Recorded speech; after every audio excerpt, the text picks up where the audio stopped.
right, guys, well, today we're just going to take you along while I pull and pack orders from a couple of days ago, a real heavy Chicago Bulls vintage theme, and then go into what it takes to pack some records that sold.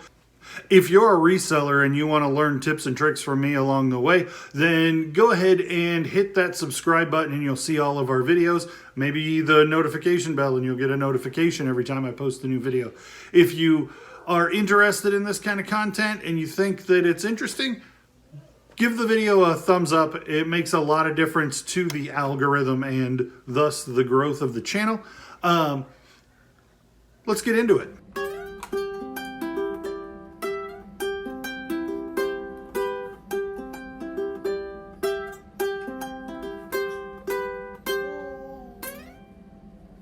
Guys, welcome back to Mod and Pop Thrift. My name's Tom. I'm a stay-at-home dad for my 5 kids, and I managed to do that because I spend my time at home both raising children and selling things on eBay. And so today I've got a handful of sales. I was just going to show them to you, show you what sold and what how I'm packing it, because it's what I'm doing this morning.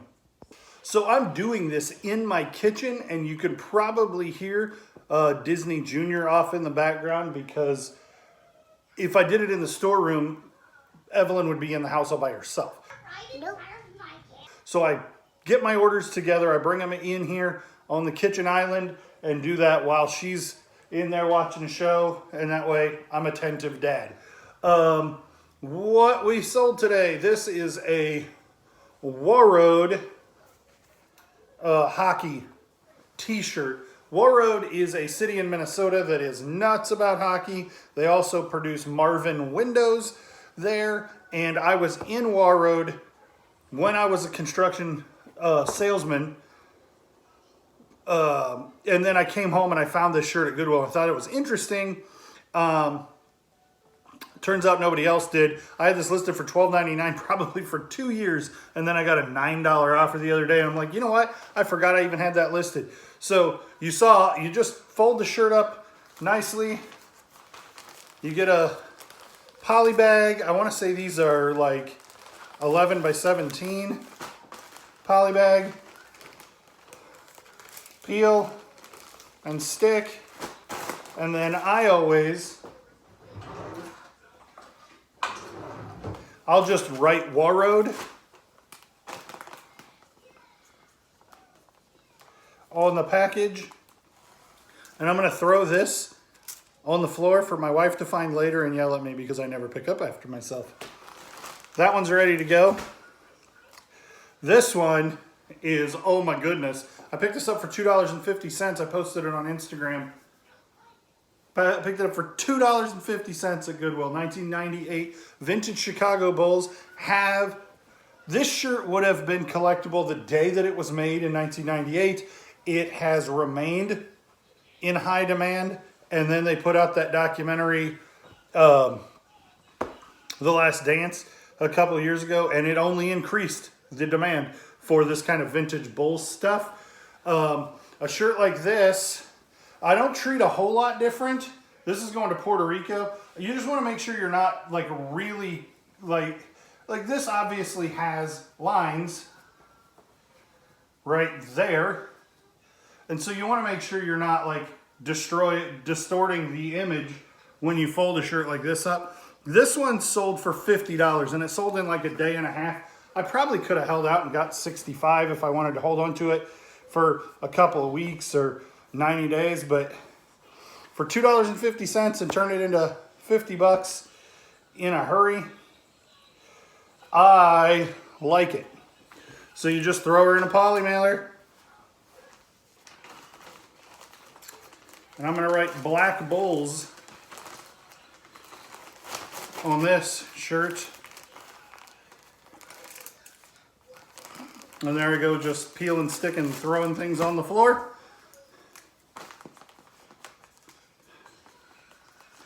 And the reason that I write Black Bulls on this one is because I sold this shirt. This to a different buyer, sold like within a couple of minutes of each other. This was a promo shirt that came out when the United Center first opened.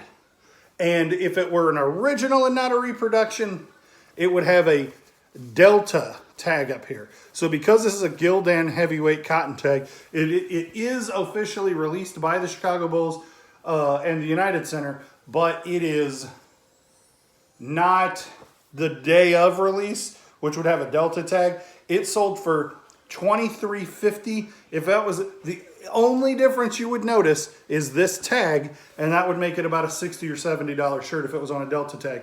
But this shirt sold for I think $23.50, and I picked it up for $2 at a thrift store, this little dinky cash thrift store in town.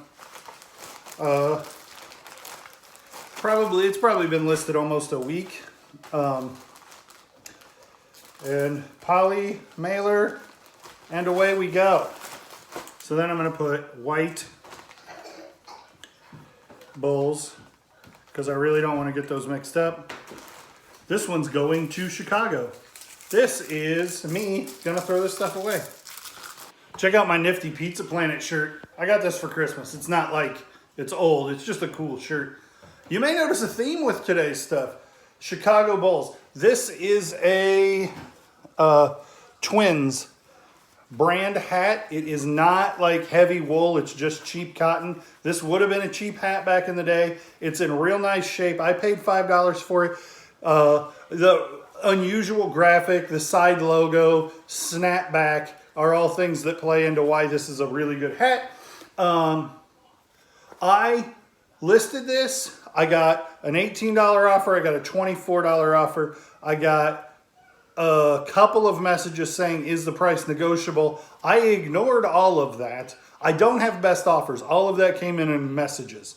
And if that's the case within the first 24 hours, it's probably going to sell at full price. I was tempted to take the $24 offer, and I was like, well, if it doesn't sell in the next like 48 hours, then I'll message that guy back and accept his $24 offer.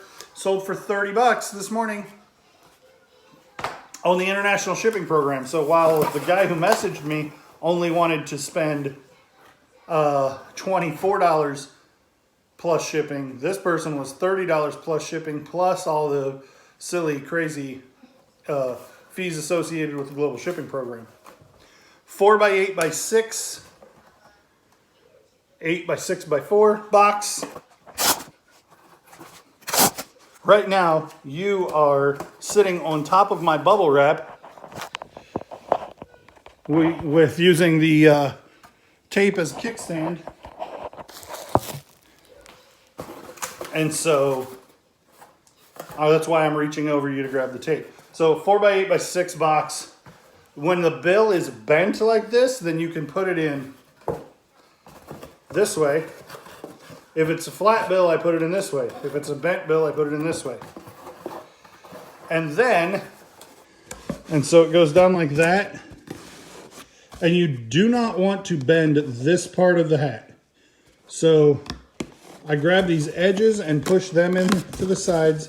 And then you push down like here, and it folds this down without bending this.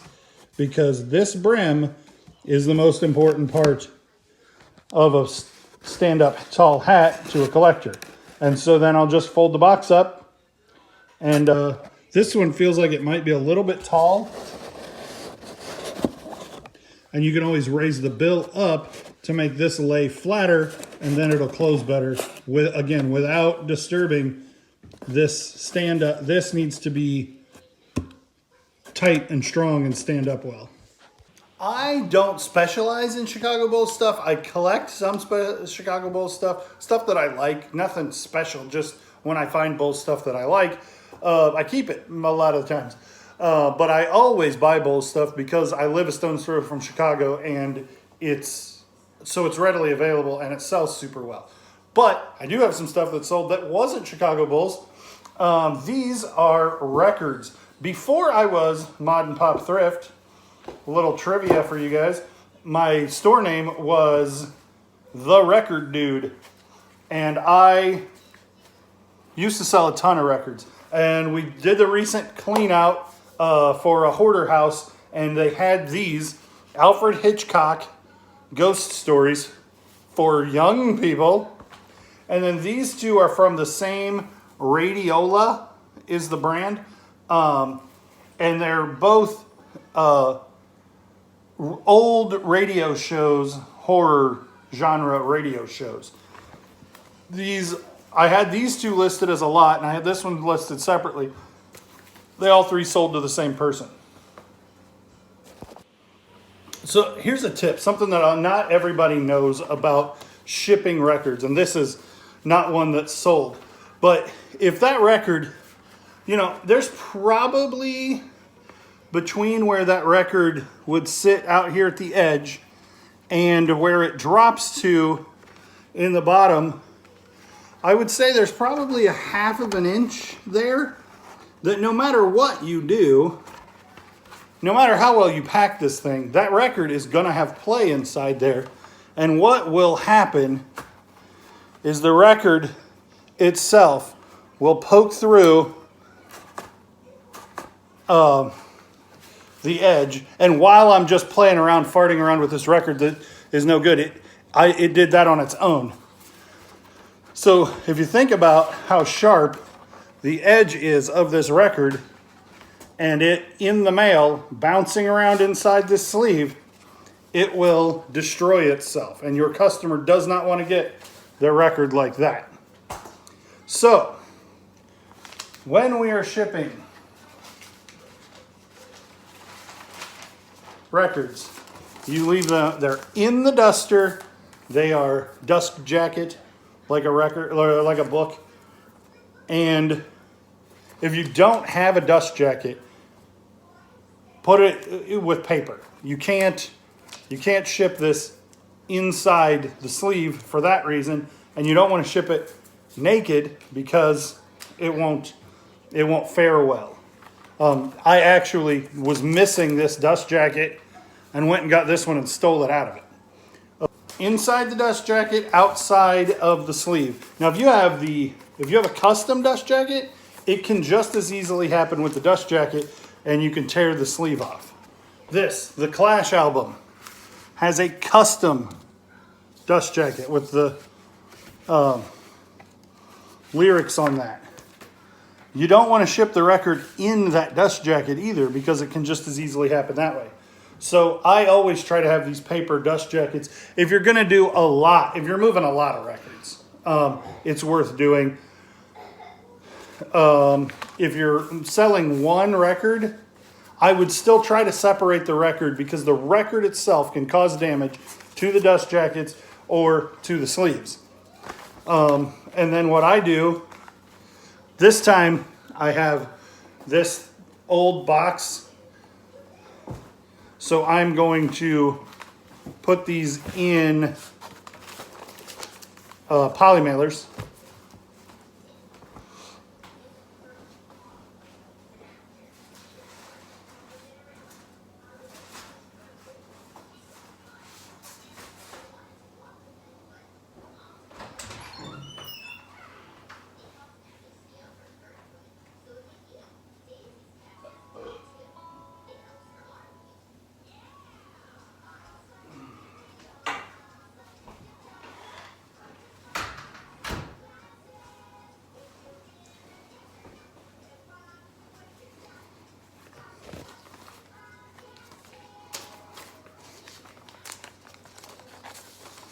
Stick them in.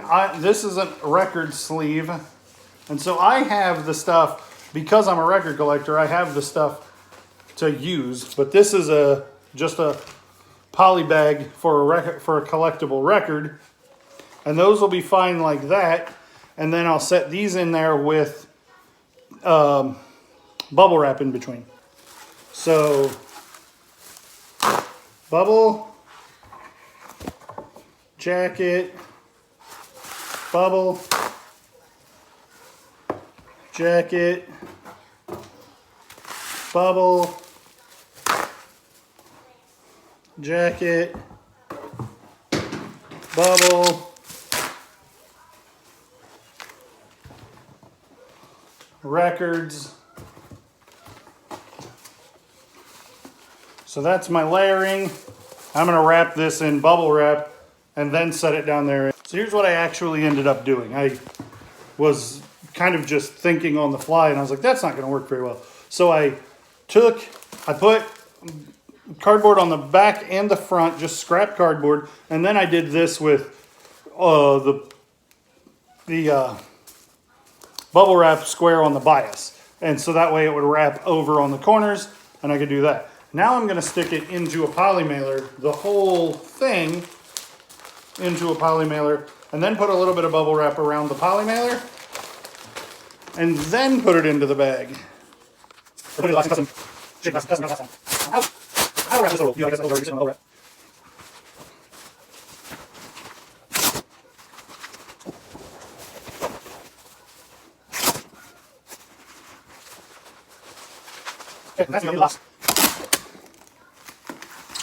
And the deal is, the guy paid like 25 for one lot and 30 for the other lot. So this, including shipping, he's $57 or $58 all in. So I want to make sure that this package, not that you don't want to make sure every package gets done right, but I want to, like, if I spend extra time and money or extra time and material doing this, it's worth it because the guy paid almost $60 for these records, and I want to make sure they get there undamaged. I know a lot of people have their own Frankenbox systems, and I have this reboxing tool from Shed Flips, but I don't ever use the resizing box thing. I just cut them and then I just cut it up the edge and then use this part as a guide to score along here. It's hard to do one-handed and show you guys. And just score it so that it folds in the right place. And then I leave the extra cardboard on there because it's extra protection.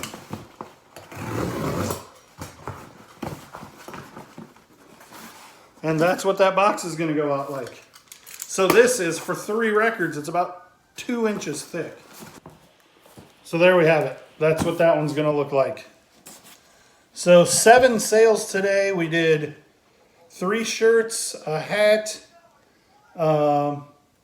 Those records count as 2. And then this box set, Lost, the complete series, collector's edition, crazy box set. This is probably 6 or 7 pounds, and it is in just really immaculate condition. I suspect that my friend John, who this belonged to, really never had it out. He might have watched a couple of the first DVDs, but this is, other than not having the shrink wrap and having like this little ding in the corner kind of thing, it's this is absolutely mint.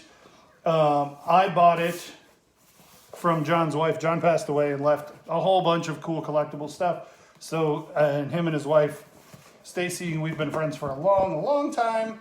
And she has been moving the stuff that John left that is valuable. And so I pay her a fair price. She gets her stuff out of the way. And some collector gets a really nice Lost DVD set. And this sold for $105 plus shipping.